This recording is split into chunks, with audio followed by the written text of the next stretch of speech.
Right. எல்லாருக்கும் வணக்கம். நான் உங்கள் அன்பு நண்பன் டிடிஆர் பேசுகிறேன். இன்றைக்கி வெள்ளிக்கிழமைங்க, 2025. டேட்டு இன்றைக்கி 28.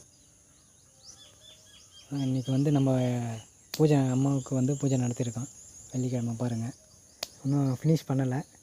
இன்னும் கொஞ்சம் மஞ்சள்லாம் ஈரமாக இருக்குது. காஞ்ச உடனே அப்படியே ட்ரெஸ்லாம் ரெடி பண்ணி விட்டுட்டு அழகாக அடுத்து பூஜை ஆரம்பிக்கலாம். நிறையா விஷயங்கள் வெள்ளிக்கிழமை அதுவுமாக பூஜை நடறது. இங்கே ஒவ்வொரு வெள்ளிக்கிழமையும் எல்லோரும், தாய்மார்களும் சரி, அக்கா, அண்ணன், தங்கச்சி, பூஜை பண்ணுறவங்க எல்லோரும் அந்த வெள்ளிக்கிழமைன்றது எல்லாேருக்கும் ஒரு ஸ்பெஷல் தான். அப்படிப்பட்ட அந்த வெள்ளிக்கிழமையில் எல்லோரும் சந்தோஷமாக பூஜையை பண்ணி வாழ்க்கையில் ஒரு நல்ல இடத்துக்கு போகணுன்னு தான் எல்லோரும் ஆசைப்படுவீங்க.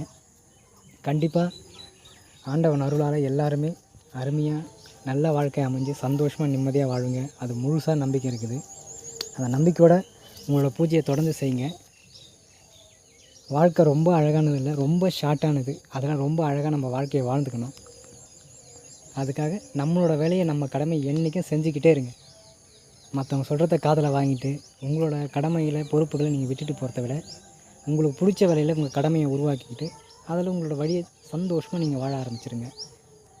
ஆண்டவன் அருளால் எல்லாமும் நல்லதே நடக்கல, நல்லதே நடந்தே ஆகும். அதுதான் ஆண்டவன் அருள். பொதுவாக கேட்கலாம், என்னடா நீங்கள் கடவுளை கும்பிட்டா நாங்கள் கஷ்டப்பட்டு தான் இருக்கிறோம் அப்படின்னு சொல்கிறவங்க நிறைய ஒரு கும்பலம் இருக்குது. கடவுளை கும்பிட்றதால கஷ்டப்படல, நம்ம செஞ்ச கர்ம வினைகளால் தான் நம்ம கஷ்டப்படுறோம். அந்த கர்ம வினைகளை குறைக்கிறதுக்காக தான் கடவுள் நம்மளுக்கு அவங்கக்கிட்ட ஒரு பூஜை சேவை செய்கிற பாக்கியத்தை கொடுத்து நம்ம கர்ம வினைகளை குறைக்கிறாங்க. அவ்வளோதான்.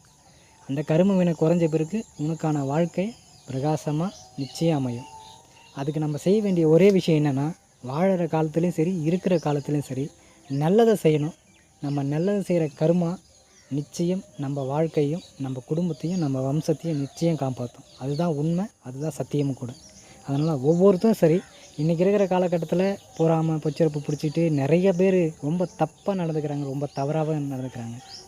நம்ம என்ன செய்கிறோமோ நம்ம வாழ்க்கைக்கு அதுதான் திரும்ப வரும். அதுதான் சத்தியமும் கூட. அதை மனசில் நினச்சிக்கிட்டு இனிமேலாவது இருக்கிற வாழ்க்கையை இந்த நொடியிலேருந்து நிம்மதியும் சந்தோஷமாக அம்மாவோட அருளால் நிம்மதியாக சந்தோஷமாக எல்லோரும் வாழணும் வேண்டி கேட்டுக்கிறேன். சந்தோஷமாக இருங்க. வெள்ளிக்கிழமை பூஜை